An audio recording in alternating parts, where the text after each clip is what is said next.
Let's get started. All right, so welcome everyone to Yoga for Health and Resilience.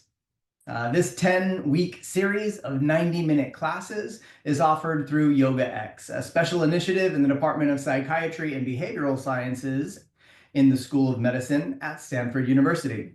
This evidence-based protocol is designed by Dr. Christiane Brems, Clinical Factory, and also the program director at YogaX. My name is Gino Carvalho, and I am the program manager at YogaX, and it is my pleasure and my honor to guide you through this practice.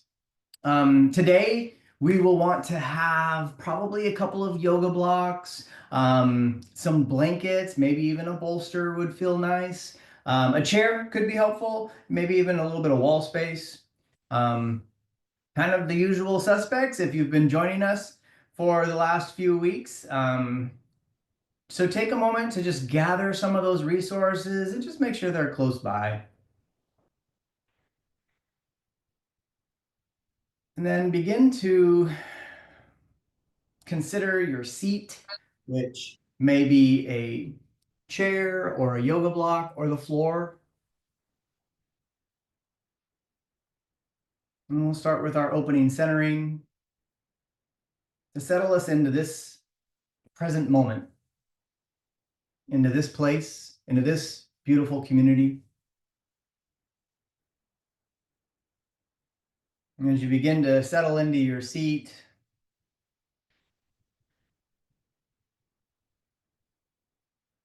take a moment to ground. Take a moment to perhaps invite expansion. Maybe take a moment to stabilize. Consider making a discerning choice about how you'd like to place your hands. Something in her vagina.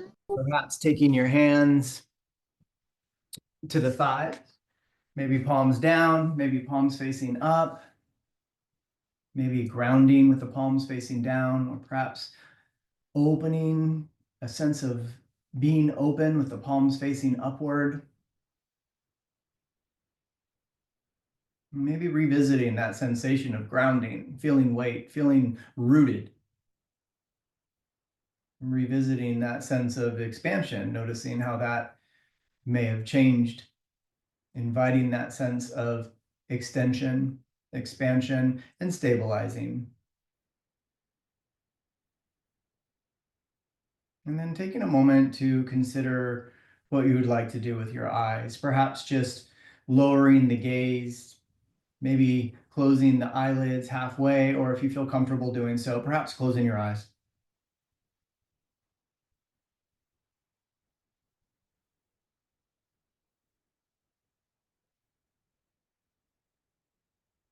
And as you begin to turn your awareness inward,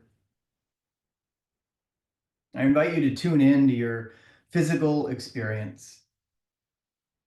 Check in with your body and see how it's showing up this morning.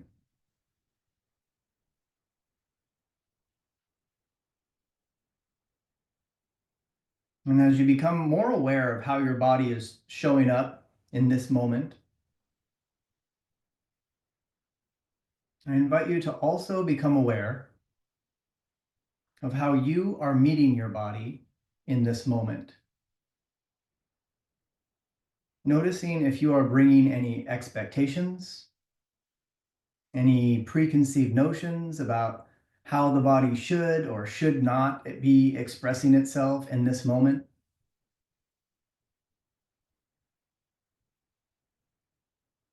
And just notice if you might be able to meet the body as if for the first time, fully present, fully mindful, free of expectations.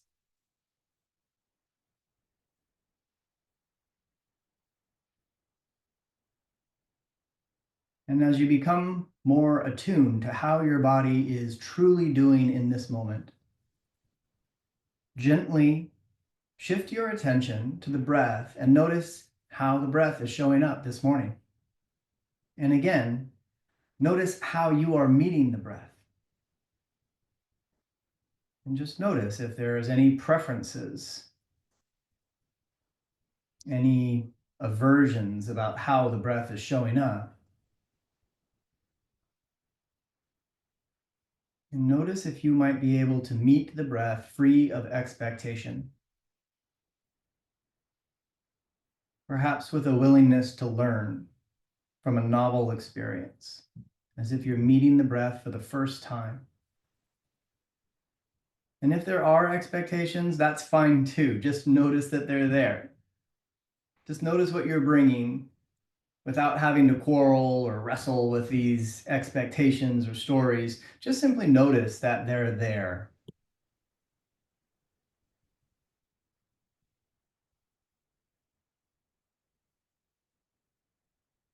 And holding the awareness of the body and the breath, just gently shift your attention to the mind. And notice as you check in with the mind, how it is showing up. And if you have any expectations about how the mind should or should not show up in this moment.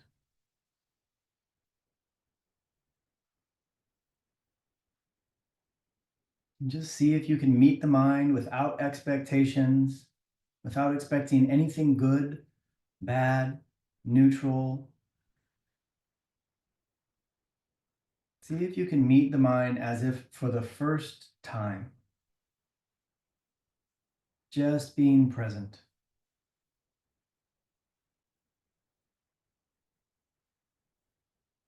With whatever's showing up, thoughts, emotions, just noticing.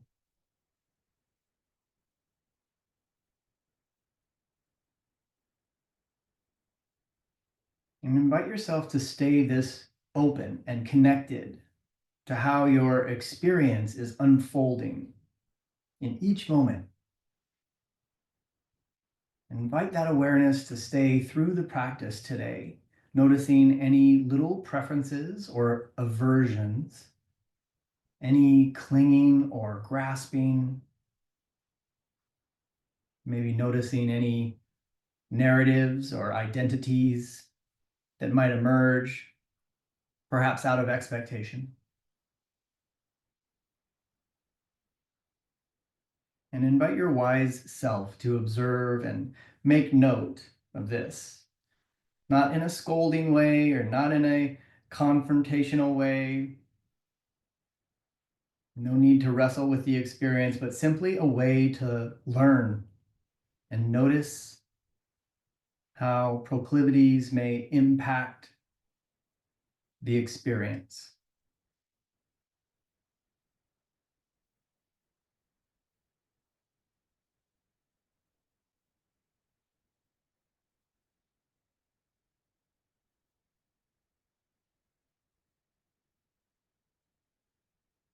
And I invite you to consider an intention for your practice today. If no intention is coming up, maybe just leaving a space, perhaps the intention just mentioned. I invite you to bring your hands to your heart if that feels comfortable for you. Maybe closing your eyes if they aren't already closed and bowing your head. And with an inhale, sealing the intention into your heart. And with your exhale, sending it out to your community. And I invite you to lower your hands if they were raised and open your eyes if they were closed, and welcome everyone to session 5. Yeah, it's amazing how fast these weeks have been going by. I hope you've been enjoying this journey. All right, so yeah. So as you know, if you've been joining us for these previous 4 weeks, this series is an expression of integrated holistic yoga designed to take us through all aspects of our integration and holism as individuals and collectively. We started this journey together exploring the koshas, the layers of experience, which you heard a little bit of in our opening centering. We explored the first few limbs of the 8 limbs of yoga in the last few weeks. We explored the yamas, which are the ethical aspirations, and the niyamas, which are kind of the skills for living purposeful life. And together they form a foundation, an ethical foundation for our practice. And last week we explored the 3rd limb of yoga, asana, which is often associated with movement, but also stillness and finding that seat.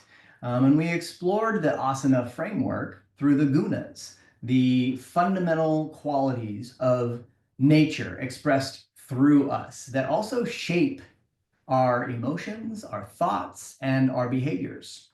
And we explored the gunas, we also explored how the gunas often leave an imprint that informs a lot of our development and our patterns. Now, session 5 today is devoted to the 4th limb of yoga, the pranayama, or our breath practice. Last week, we did explore some of the breath awareness. We explored how breath helps to regulate the nervous system. And today we will build on that, and we'll look at how breath is also a tool for revelation. We'll look at how breath is a beautiful vehicle for exploring sensation and experience and mindfulness in all of our layers. And it's also a way to soften some of our reactivity and kind of make space for clarity, to be able to kind of loosen our grip on some of our predilections. And we can do that by exploring the Kleśas, which is the framework that we'll use to explore our 4th limb today.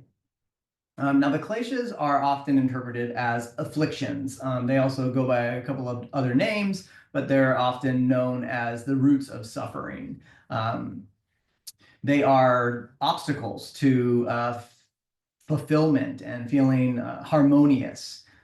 We tend to cling to what's pleasant, and we tend to resist what's unpleasant. And we often have reasons for that are often because of a fear of change. The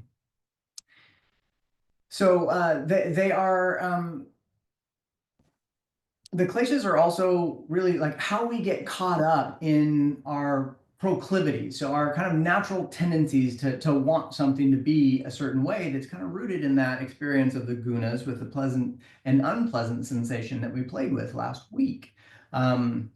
There is a drive that fuels these unconscious patterns, and some of that has a built-in reactivity in it.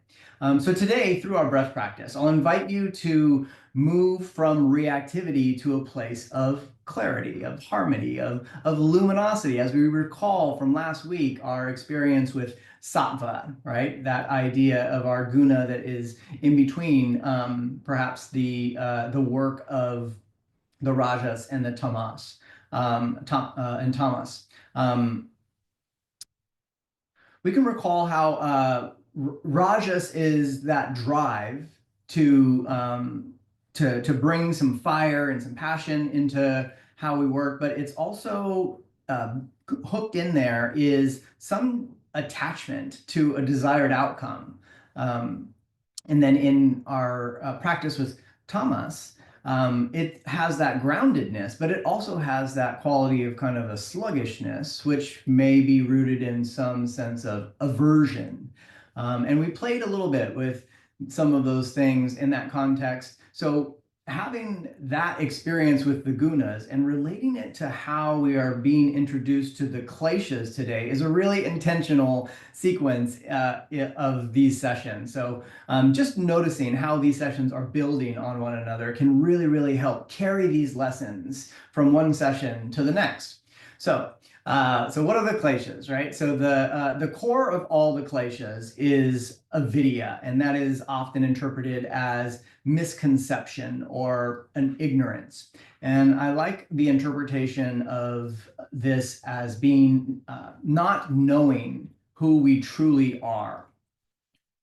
And not knowing who we truly are often causes us to seek identity from the outside world rather than finding it by turning inward. Not knowing who we are, not knowing who we truly are, often creates a gap, and there is a void where the truth should be, but it isn't. And instead of resting in that uncertainty and that discomfort, we often fill that gap with illusions.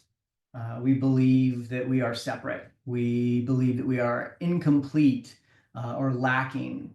And we often fill that gap with what's known as asmitā, another one of the Kleśas. Asmitā is translated as our ego, these identities that we project on. We fill this gap with these false identities. We buy into narratives, we buy into stories, which are essentially this collection of labels, titles, achievements, possessions, and projections.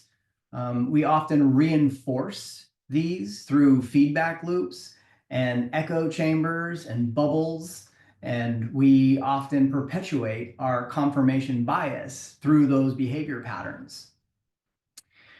And that is an attachment, and that brings us to our next Kleśa that we'll discuss, and that's rāga. So we talked about rajas and rāga, so they share this root word that is attached to desire. So rāga is attachment, and so we tend to hold on to this false sense of self and everything that makes us comfortable with that. And we cling to those comforts, and we tend to avoid the discomforts, and we avoid the challenge. So that is the next Kleśa, dveṣa, which is essentially resisting what challenges us, or aversion. It's avoidance, it's procrastination, it's defensiveness as well when those things are challenged. And much of that is rooted in that fear of change, which comes to our final Kleśa that we'll talk about, abhiniveśa, which is often translated as fear of death, but fear of change, fear of losing control, fear of losing this identity and all this stuff that associates with it. Our power, our control, our titles, our stories, our identity. So those are the Kleśas, and so they are these afflictions. We get caught up in our expectations. We get caught up in our preconceived notions that form our reactive habits. So we want something to be a certain way. We want something to be right. And we don't want something to feel uncomfortable. We don't want to be challenged, and we're often afraid of change. We notice this perhaps even confusion surrounding change. And that causes us to not let ourselves experience that moment that is unfolding by projecting things into that moment that may or not be there, may or may not be there in that moment. We're getting caught up in our stories. So today, that's what I'll invite you to be aware of in the practice, and to just be really curious about what's coming up for you, clinging, grasping, going beyond that idea of just what's pleasant and unpleasant from last week, but really noticing if there is reactivity, and noticing noticing if there's a reactivity to what is pleasant or unpleasant. And we'll start that with a breath practice. So our breathing practice today will be something that you can do in your seated position if you want to just switch the legs, if you've been sitting in a cross-legged position, or if you'd like to lay down in that 45-degree angle that we set up in other sessions. You can also sit in a chair or lie down. So just take a moment to find a shift, if you'd like to take a shift into your seat for your breathing practice. And once again, begin to settle in. Perhaps continuing the settling that's already manifesting. Maybe there's nothing to do in that moment, but just recognize the settling that's already there. And once you find a seat, connecting again with the sensations of grounding, expansion. Noticing the natural curves of the spine. Considering a place for the hands. And considering a choice with the eyes, perhaps lowering the gaze, maybe half closed, or if it feels comfortable, closing the eyes all the way. And as you begin to turn your focus inward, bring the awareness to the natural cycles of the breath.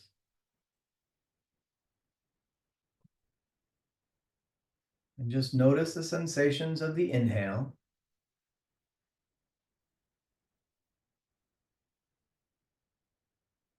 Notice the qualities of the exhale.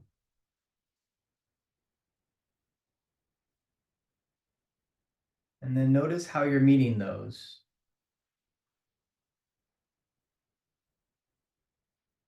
Still noticing the texture, the sound. Notice where the breath resides. Perhaps noticing the duration.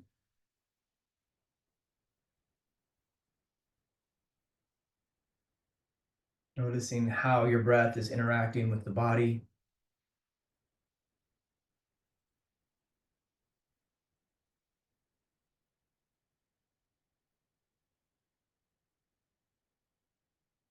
And if it's not already naturally occurring, just inviting the breath through the nose.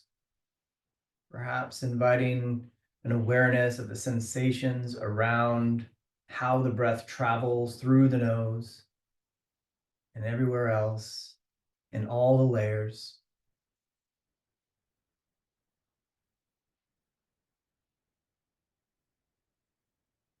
And as you notice how you meet the breath, just continue to cultivate that curiosity surrounding that dance between the breath and the body, the breath and the mind, the breath and the wise, intuitive observer.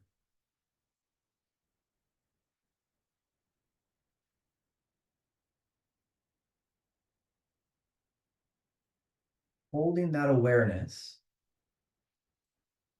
begin to pay particular attention to the exhale.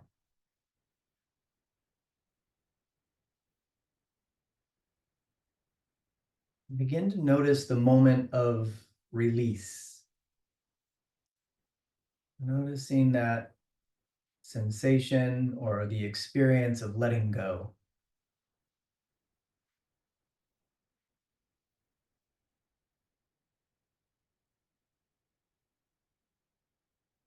Noticing the experience of releasing your grip on wanting anything in particular.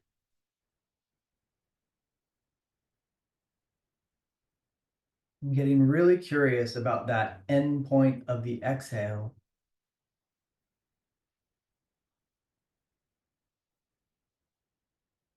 Noticing that gap,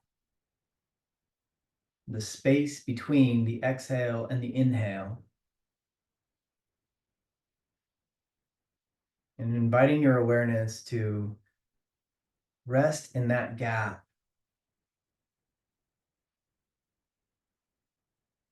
In a way that invites a sense of peace and tranquility,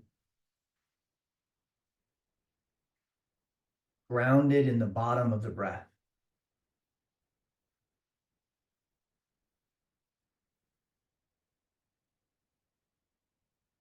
Holding that awareness in the gap at the bottom of the breath.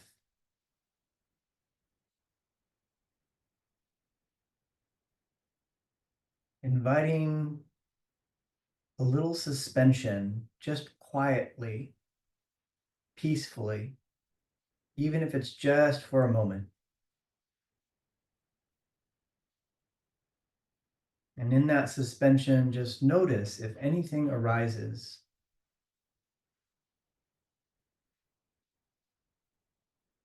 Notice at the end of that moment, after you have given your breath away, notice if there's a sense of wanting.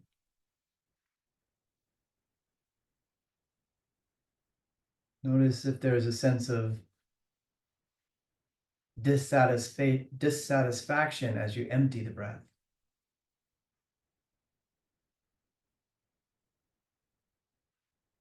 Notice if there is confusion about how the breath is moving. Notice if there's confusion about what you're trying to do. Notice if there's any worry about if you might be doing this wrong.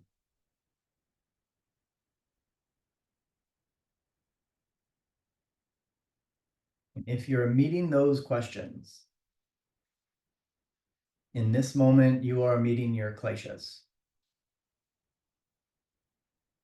Without having to resolve them, I invite you to just simply notice them. There's no need to do anything, just simply notice that they are there. And perhaps meet them with an open heart. Meet them with an open mind.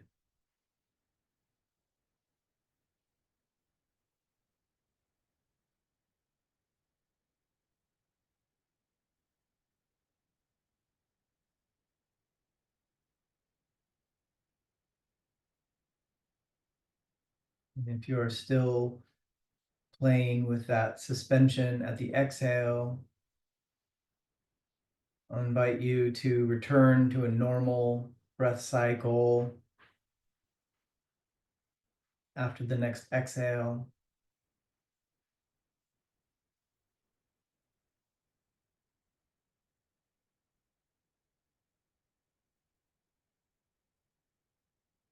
Just taking a moment to notice and check in. Perhaps coming back to that intention or the invitation to bring the awareness of the Kleśas in our practice today.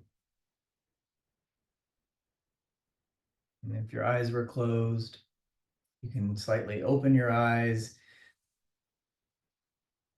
and we will begin to transition onto our mat if you're not already there. So if you're in a chair, maybe coming onto the mat, we'll invite beginning of our practice in a tabletop shape. So it might feel nice to have a blanket to soften the floor.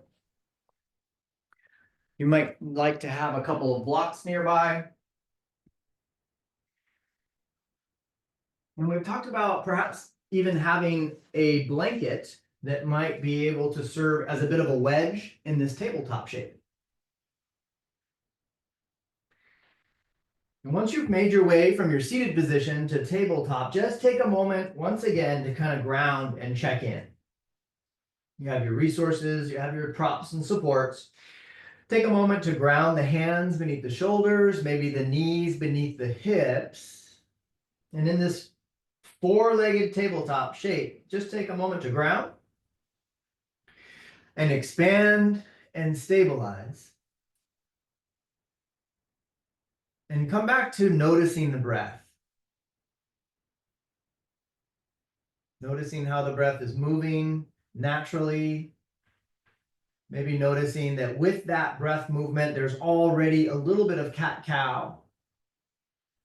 And however that movement is showing up, intuitively just inviting that movement to grow a little bit more. Inviting a little more of that cat-cow shape. Perhaps inviting a little bit of shoulder movement as well, as we kind of prepare for being on our hands, being on our arms, the upper appendicular that may not have been bearing much weight recently. So just take a moment to notice what that feels like. And notice if there's any aversion there. If you have not been using the arms to hold the body weight, notice if there's something there that says, this isn't right. It should be the legs. It should be something else that's holding my body weight. Just notice that. As you begin to find a grounding energy in the arms, maybe allowing that cat-cow shape to fully express itself. And just notice if there's any klesha showing up about an expectation of what a cat shape should look like, what a cow shape should feel like. Notice if there's any confusion about these cues. It's just cat-cow, Gino. Why are we making this so complicated? As you begin to experience your cat-cow, you may allow yourself to stay in one of those shapes and just allow for that true, authentic experience of what your body is telling you, what your breath is telling you. All of your koshas in this authentic experience kind of take over a little more intuitive movement. And after you're able to explore that forward and back movement in the sagittal plane, take a moment to come back to whatever is a natural shape for your spine. Maybe it feels somewhat neutral. Maybe that's a little bit of a projection in itself. And after you've stabilized in your tabletop, take a moment to extend the left leg back and maybe walk the right fingers forward. And notice how you're setting up your grounding, how your grounding has changed. And if it feels okay to elevate, perhaps lifting the right arm forward and the left leg back. Maybe it feels good to just keep that left leg down, that's fine. Maybe reaching forward a little bit more. Noticing how we're starting to load into the left arm and noticing what's coming up here. And from this alternating arm and leg extension, as we stay for a little while, notice how these sensations, these expressions may have evolved.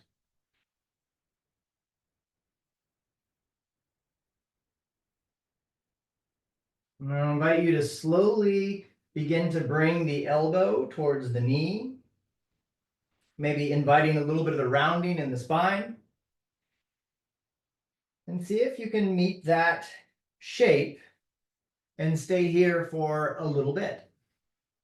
Taking whatever breaks you need to, but also noticing if there is a reaction to holding that's less authentic than what the experience unfolding may reveal.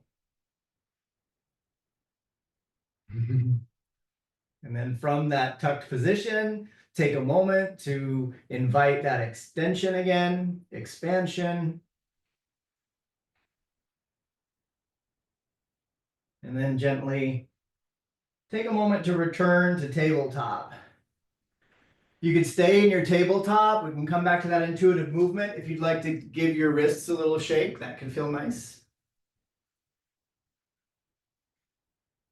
After a little shake, begin to intentionally make your way back to that all four legs on the table, grounded. And we'll go to the other side, extending the leg back and the fingertips forward. And then perhaps inviting that extension. New side, new story. Different side, different story. So just notice if you have some expectation about symmetry, expectation about how one side is the same or different from another. And if there's any way to show up and meet this moment and meet this shape as if it's the first time. And as you extend and ground and stabilize, maybe taking that slow transition at your own pace, taking breaks when you need to. Noticing if you want to stay longer in one of those shapes.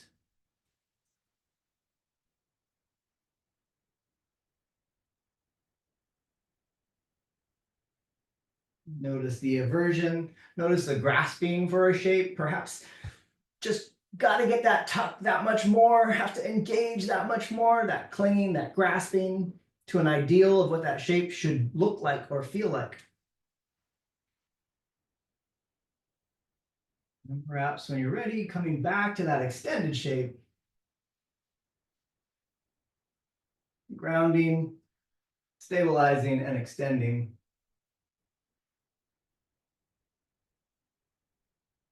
And then once again, coming back to the tabletop.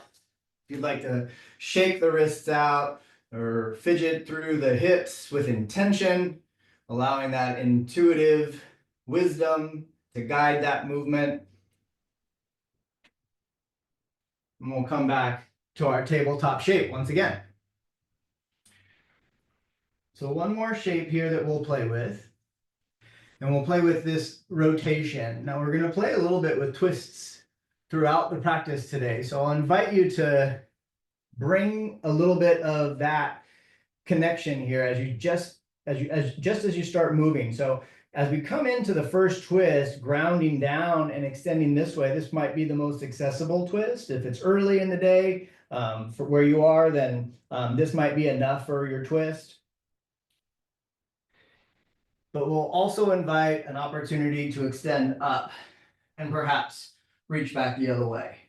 You could extend through the arm. You could keep the hand behind the head and just let the shoulder lead the way. But take a moment to consider the range of motion, the pace and the tempo, and let it be something that is within your working zone, playful. Notice your expectations. Just take a moment to check in to see if there's any aversion to the rotation or any expectation about how much of a rotation should be there.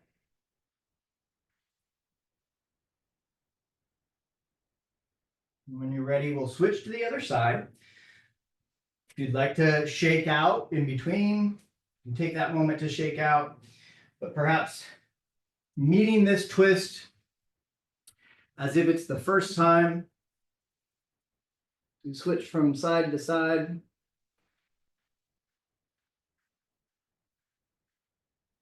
Noticing the quality of the breath.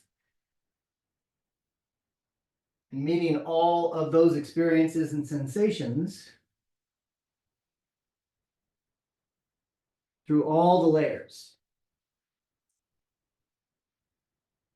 So we talked a little bit about breath work at the beginning, noticing if there's something there at the end of the exhale. I should have mentioned this on the other side. That idea that here's a little Kleśa there for you. The idea that maybe at the end of that exhale, there's a little space for you to check in. You just notice that while you're in this twist, if there's an exhale opportunity that matches the experience of the physical shape, in order to spend a little time in that gap.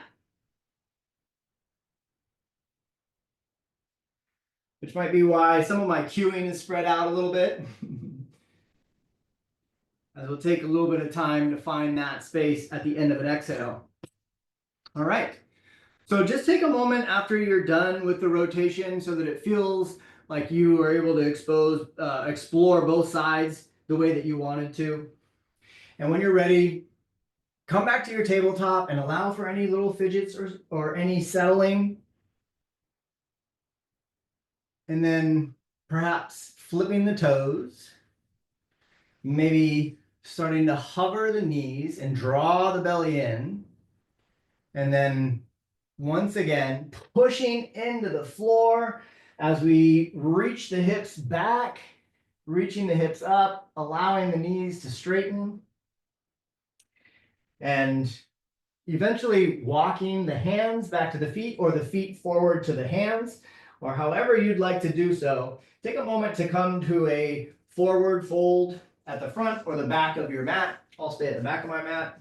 I feel like I have a little bit more of a view in the camera. That's why I go back there. And just take a moment to find your footprint, finding a moment in this folded position.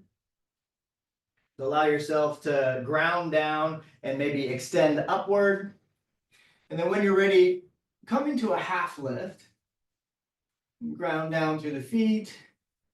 Maybe taking a moment to feel the muscles and the legs wrapping around the femur, maybe reaching the tailbone back or bumping the bum back a little bit. It might make your toes feel a little bit light.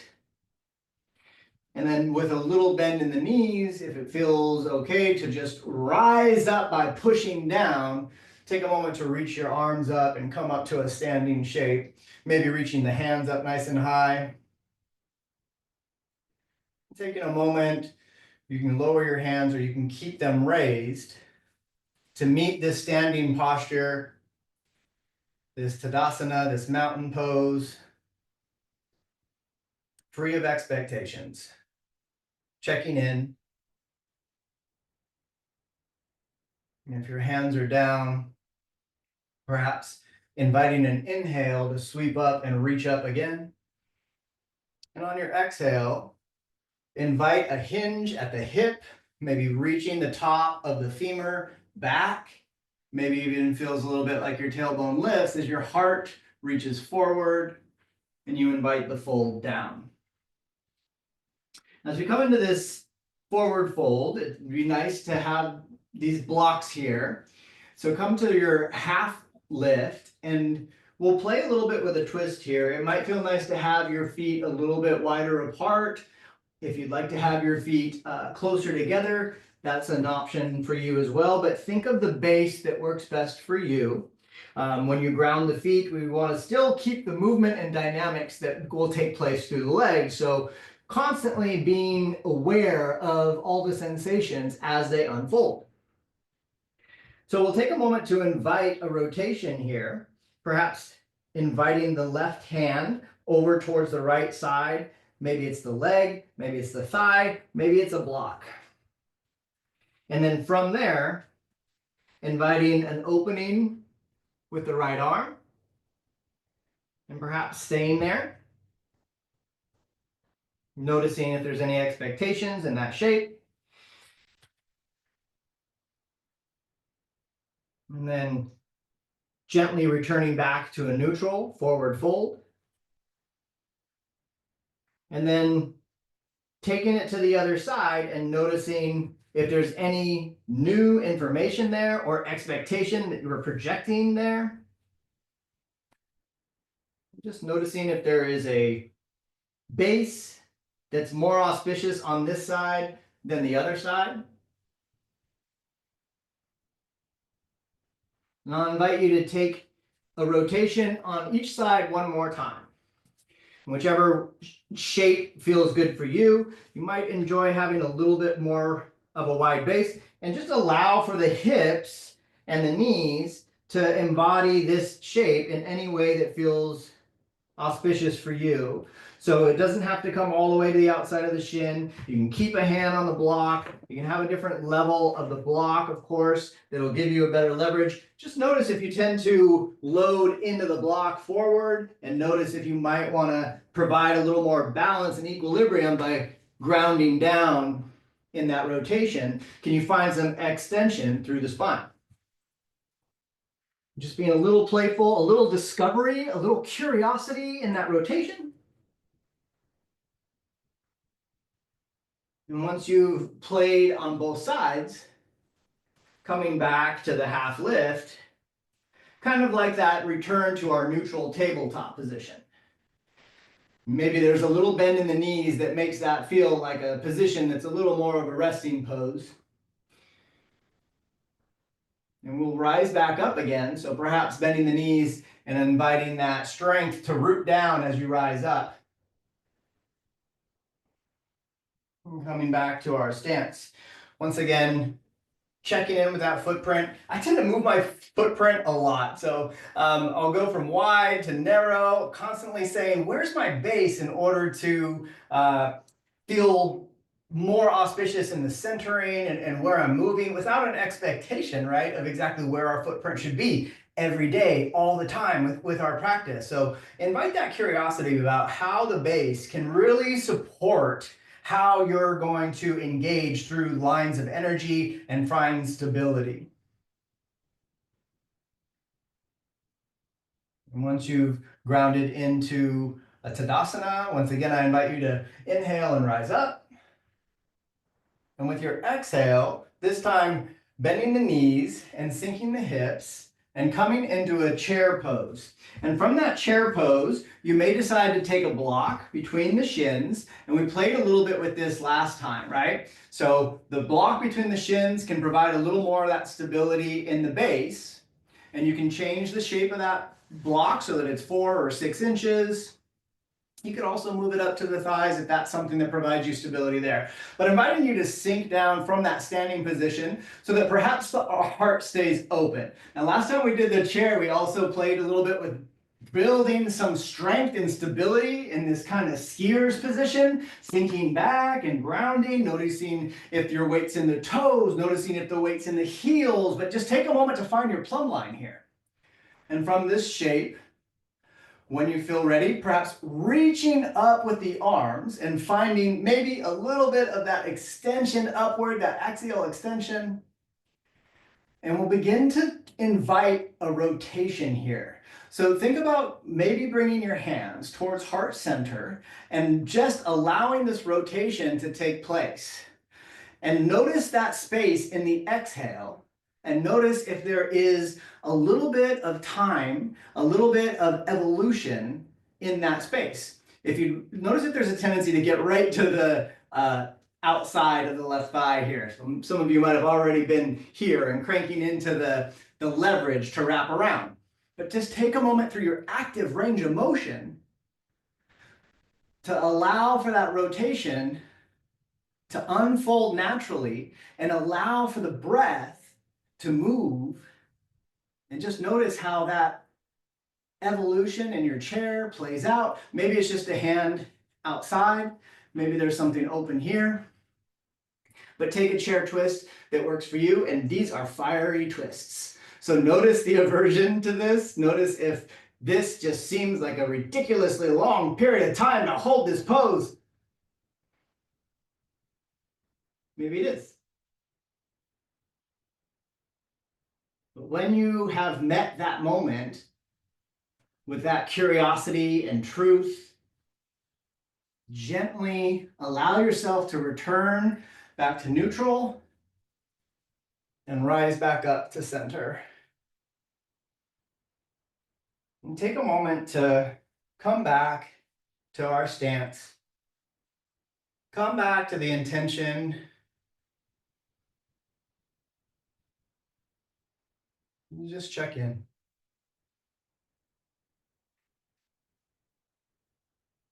And we'll play with the other side,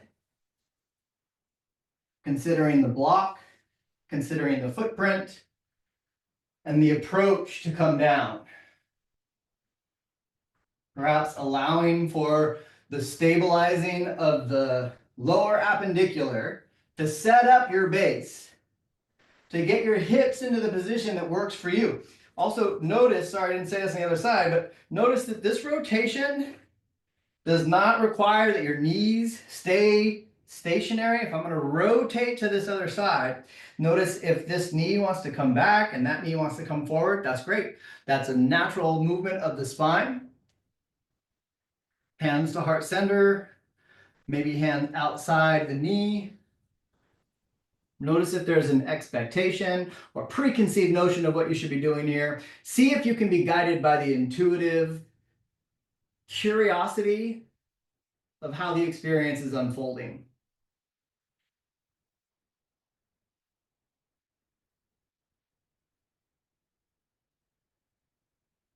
Notice if there's an aversion to staying here.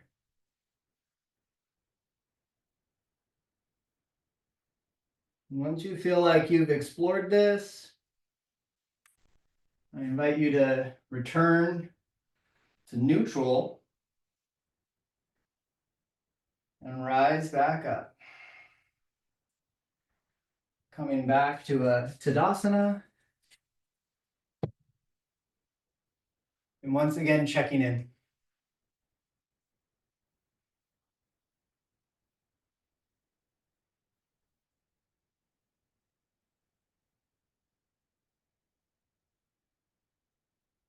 From that Tadasana shape, I'll invite you to inhale to reach your arms up, grounding down to reach up. And with an exhale, perhaps hinging at the hips to fold down. And in whatever way makes sense for you, grounding down and stepping back to invite that down dog shape. So maybe it's coming onto the knees. Maybe after being in chair for a while, maybe it's a puppy dog pose instead of a down dog pose. Perhaps a blanket underneath the knees to soften the floor. But from this down dog shape, we'll invite another rotation. So taking a moment here to widen the footprint a little bit to provide a little bit more stability in the base and a little bit more mobility through the hips. Invite the grounding through the feet that helps the hips to lift upward, and then maybe taking that right arm and reaching toward the outside of the left shin, pushing down through the left arm. So once again, we're in this folded shape that's rotating. There's a lot of inward connection here. We're folded, it's inward, we're rotated, inward. Can you come back to that space at the end of the exhale and notice what's emerging?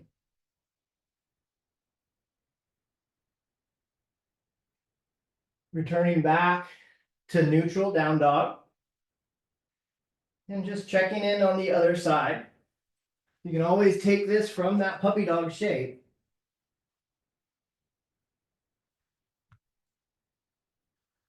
Playing on either side and letting that time on each side balance out. Some of you may have taken a break much earlier. Some of you may have been holding it the whole time. It's just an invitation for you to explore the duration of time in the shape to get to the experience that aligns with the intention you set at the beginning of your practice. You make that choice. You know your body. You know your breath.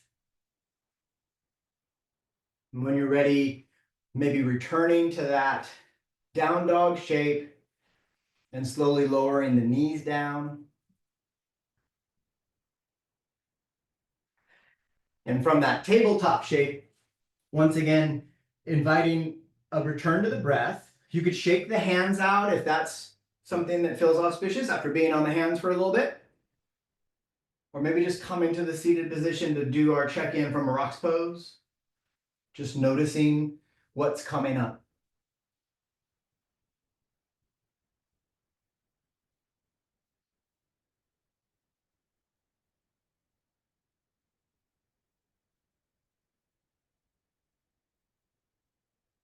And we'll shift to, we'll do we'll do two more rotations. Take a moment to bring your, I'm gonna bring my left leg forward. So you can start on whatever leg you want, but for the sake of this setup for the camera, I'll take my left leg forward first.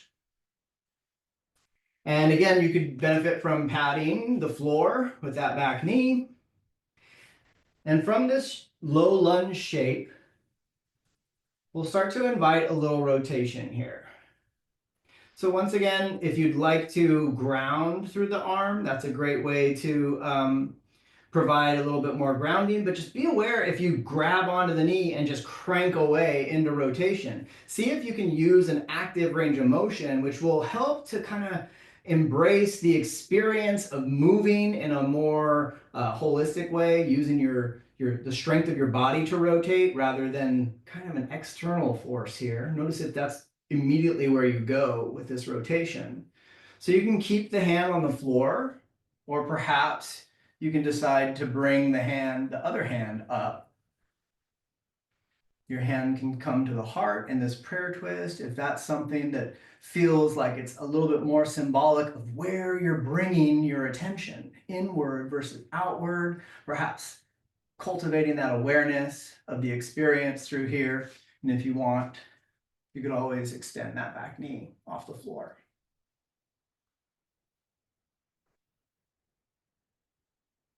See if you can come back to that space at the end of the exhale.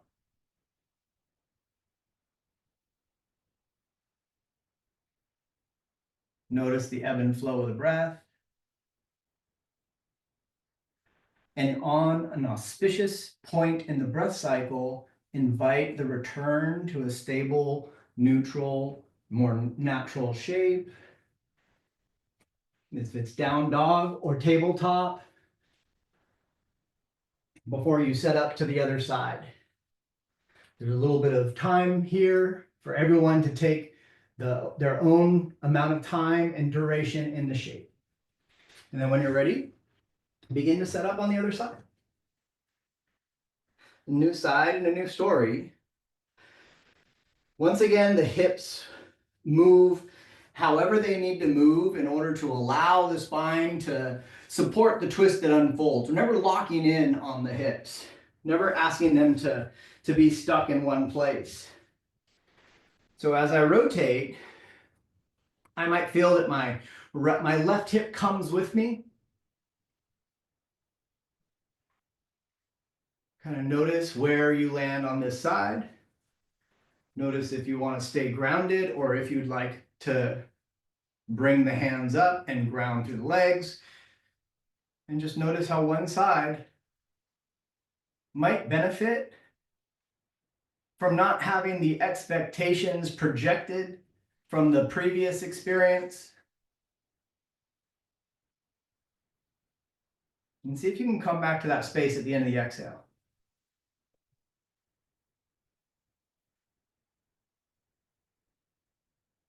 Notice if there's any aversion to these fiery twists that tend to bring up a lot of sensation. Once you've played enough, make your way back to that neutral shape, if it's down dog or tabletop. Eventually, we'll all make our way to tabletop.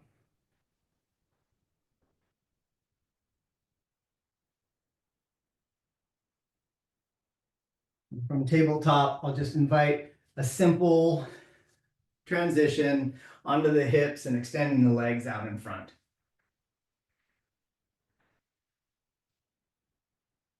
And from this familiar L shape from last week, begin to notice the sense of grounding that's being invited by this large base of support. The legs, you can always add that pad underneath the hips. We played with that a little bit last week. And if it feels inviting, perhaps starting to extend the arms upward and noticing the two lines of energy, horizontal, vertical. There's a plumb sensation here. And just check into those offerings. So they're there for you to tune into. It doesn't have to be an expectation. It's not a perfect right angle. It's just upward and horizontal. And from this shape, you can gently lower your hands down and maybe notice if you benefited from a little bit of that extension, maybe a little bit of axial extension, continuing to offer that extension through the spine, which might be just that narrowing of the curves or lessening of the curves of the spine. From this Dandasana shape, you're going to bring your left leg in toward the hip and see if you can keep this alignment, essentially, of the foot and hip, noticing if you want to immediately place the hand down behind you for this. This is really great support there. Or if you want to engage a little bit more to extend the spine, but just notice if anything's happening with this knee. And if the knee is falling out to the side or falling inward, is there a foot placement that's auspicious? It should stay pretty, it'll probably be supported by being pretty much aligned with the point where the femur comes into the pelvis. And that way you won't have more of an external, or if it's outside, internal rotation there. And once you feel like you've achieved that, go ahead and give a little hug on the same side. So this is my left knee, my left arm, and now perhaps that right arm behind invites a little bit of this open rotation.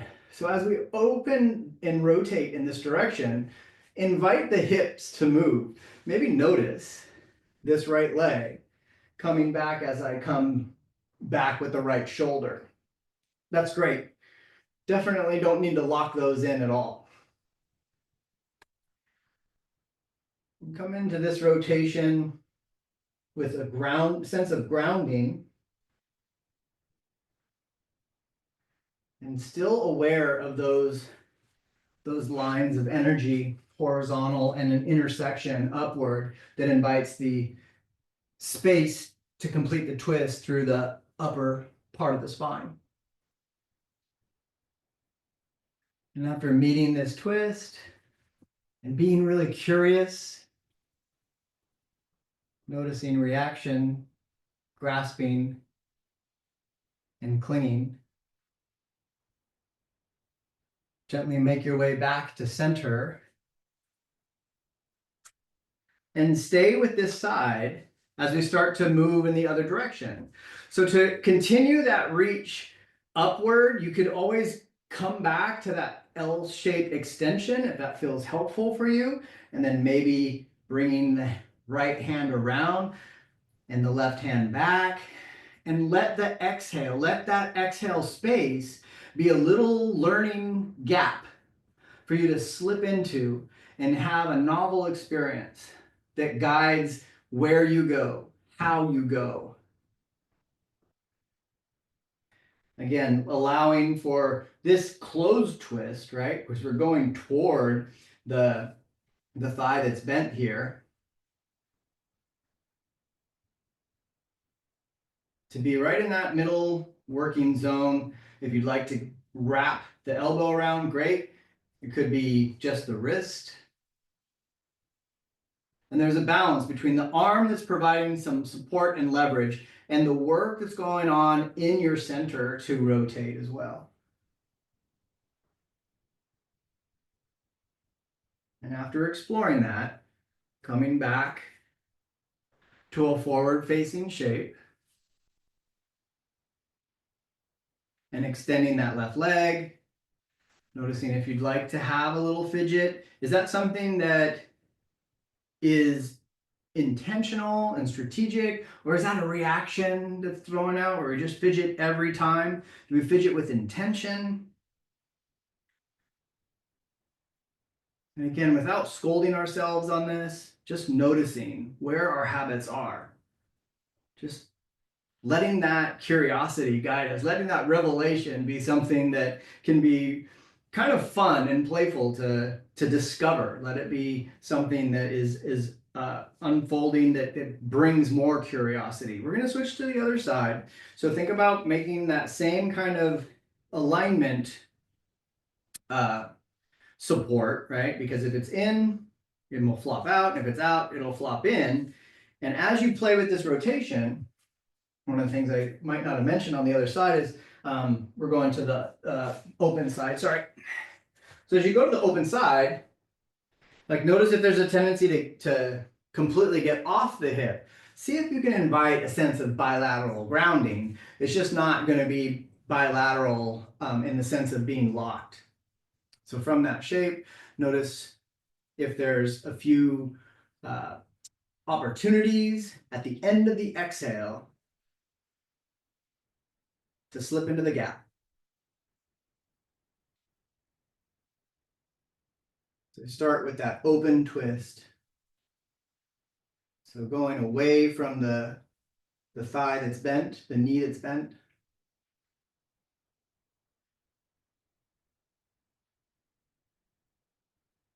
And when you're ready, coming back to a neutral center before carrying on to the other side. And once again, there might be a little bit more extension up, just to remind ourselves of grounding down, expanding, and letting the breath help provide information about how to stabilize, information about how to proceed. Can you meet this final of the 4 twists as if it was the first one?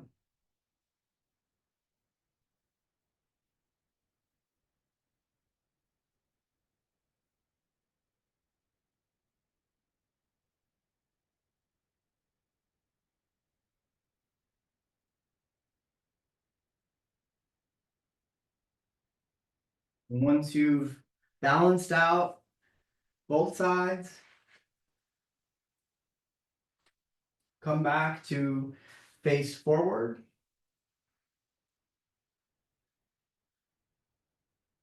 And we'll gently begin to make our way into a supine position. So we've played with a few core engaging or very intentional slow movements down on some of these descents. If you have your way of getting down with the hands, that's great too, but maybe just coming down with a little bit of that engaged curiosity about intentionally landing.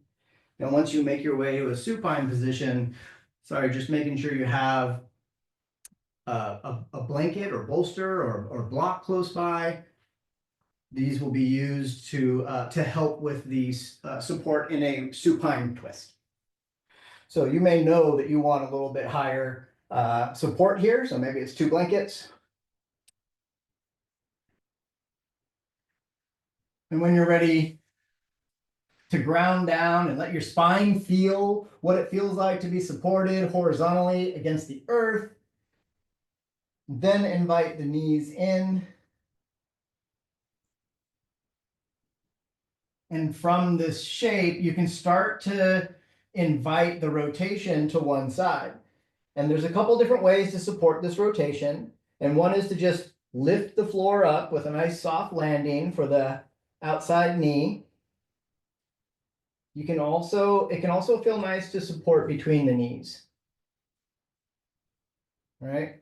So this hip is going to come along for the ride for sure. And the knees are definitely not having to be aligned at all.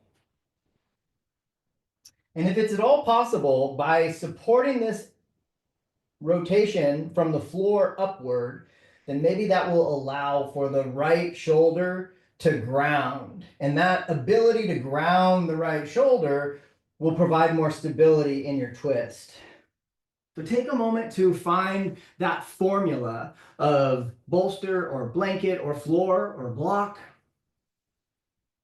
and see if that can set up the conditions for your shoulders to be grounded. And once you have that grounding, invite the awareness back to the breath. Notice the cycle of the breath.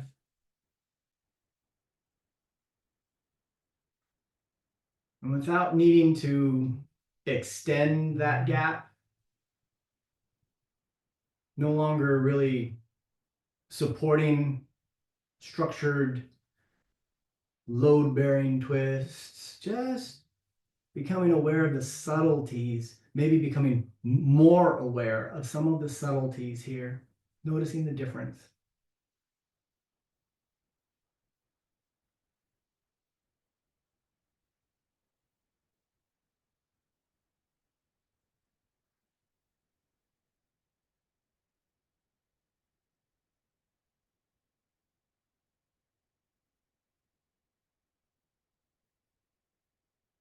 And then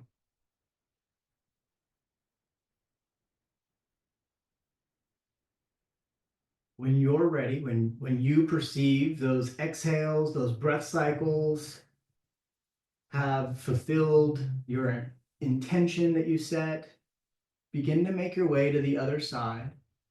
coming back through the center, through neutral,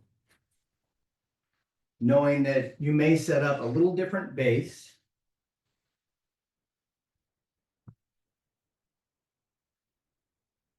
Blankets beneath the knees, block between the legs might be nice.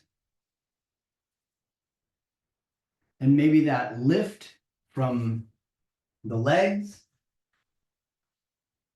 the elevation here allows for grounding to occur on the upper body.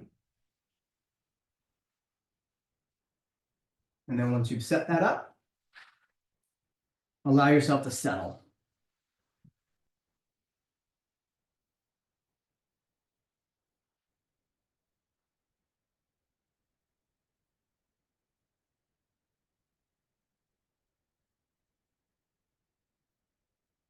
Once again, just noticing this large base, providing stability, checking into the breath and grounding into the sensations of the breath, and just being curious about that little gap in any of the stories, any of the expectations, any of the confusions, those narratives that pop up there.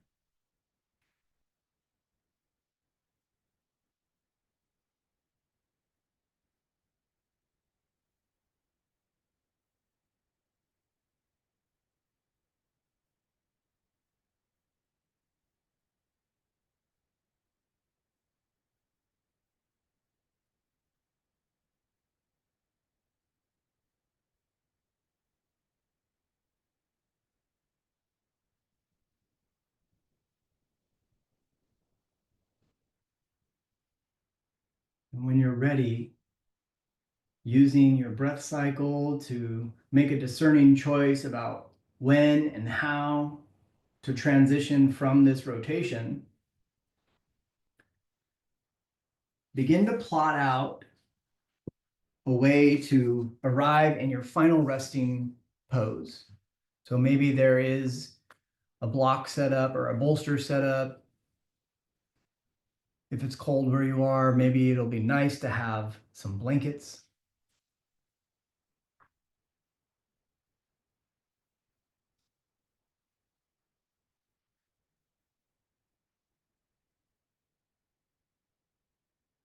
I'm gonna take a moment. If you're choosing to lie on the floor, just take a moment to invite a little bend in the knees and maybe some support under that. So maybe it's just a blanket or a couple blocks to allow for the knees to be just slightly hinged. After all this rotation that we've done, it might just give a little bit of comfort and grounding to the low back.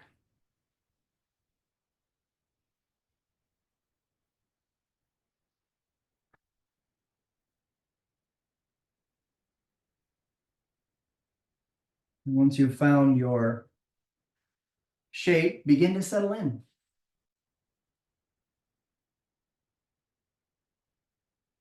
Take a moment to notice the body. As you check in, notice how the body's showing up now and see if you can invite a sense of surrender. Notice the breath. As you check in honestly, notice the difference of how the breath's showing up now and just invite a sense of surrender. Notice the mind and just invite a sense of surrender in the mind.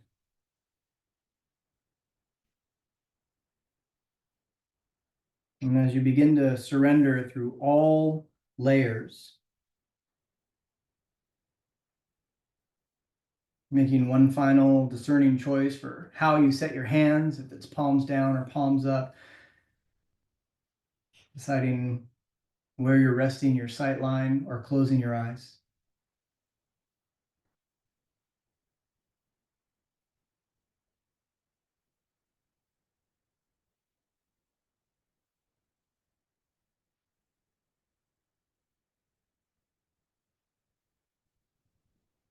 And from this place of surrender in the mind, in the breath, and in the body,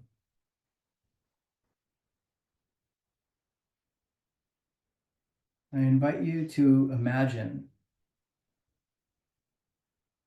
looking at yourself looking back at you and calling your name. And as yourself looking at you calls your name, who are you in that moment? It could be a very subtle sense. It could be something very concrete. Allow it to just be an intuitive response. You don't have to overthink this. But who are you in that moment?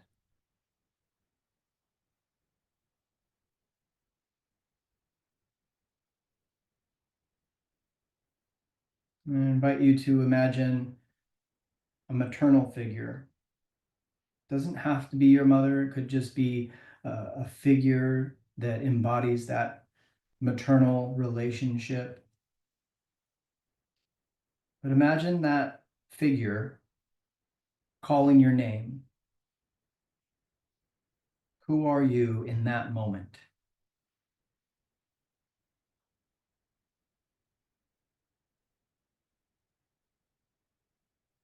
I invite you to consider a paternal figure. It doesn't have to be a biological father, but a figure like that, looking at you and calling your name. Who are you in that moment?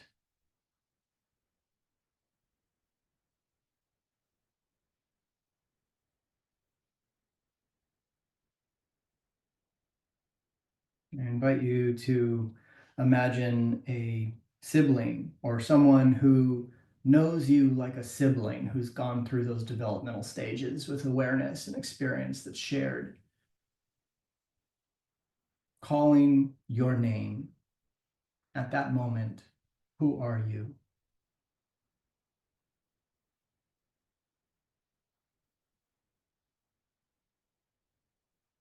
I invite you to imagine a beloved teacher or a mentor, a source of guidance and care and growth,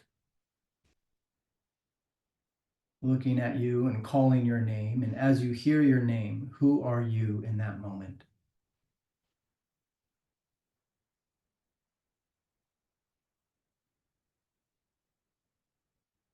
I invite you to consider the image of someone who's a dear friend, a close friend who knows you very well, looking at you and connecting with you and calling your name. And as you hear your name in that moment, who are you in that moment?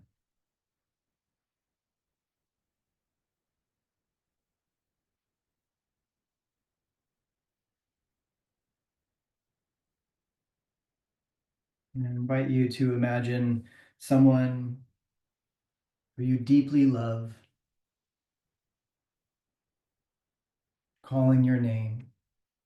And as you hear your name, who are you in that moment?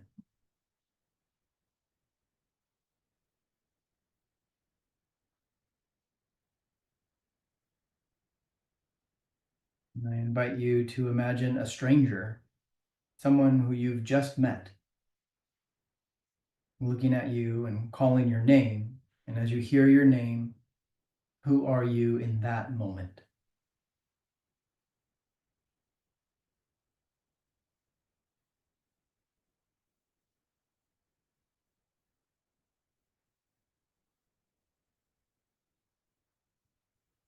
And once again, I invite you to imagine yourself looking back at you and calling your name. And as you hear your name being called, who are you in that moment?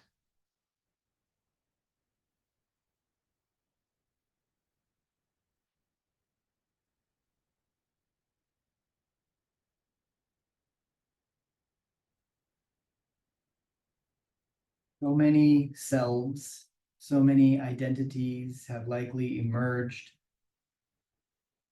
so many ways of being.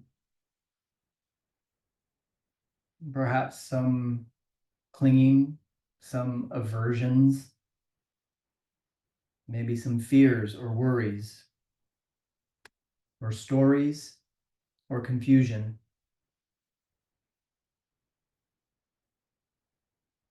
You are all of that, and you are none of that. Beneath those constructions and emotions, there is an authentic self, a true you that is undefinable and ever evolving and ever transforming. A you that is peaceful, compassionate, joyful, and endless. There is a you that is true, that is truly loving and loved.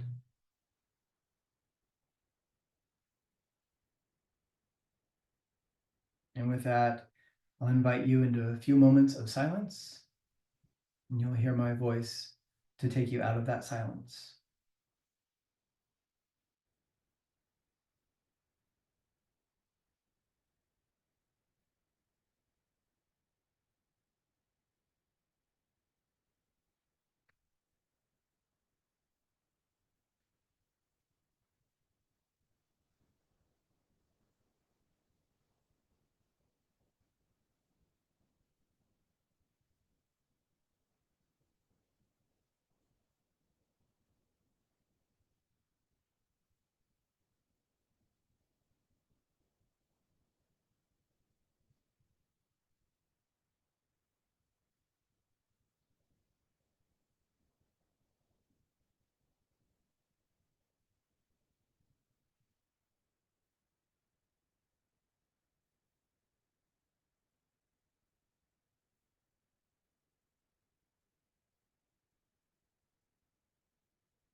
Invite the awareness to come back to the breath. Invite the awareness to come back to the sensations of the outside. Invite any fidgets or wiggles that will help to start to wake the body up. And begin to track and plan for a way to come to a seated position, perhaps by rolling to one side and carefully discarding the props, gently beginning to make your way from lying down to seated. Taking as much time as you need to in the next 30 seconds or so.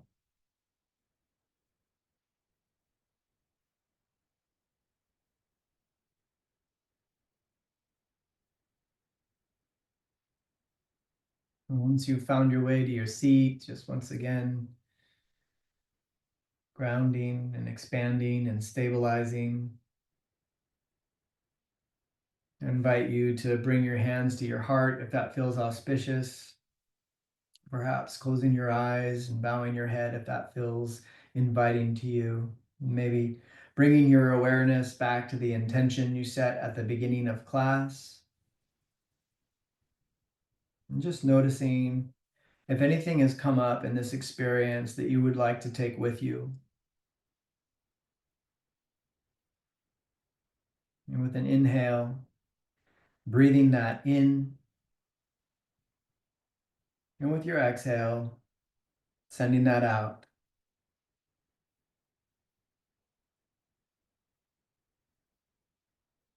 I invite you to lower your hands and lift your gaze if your eyes were closed.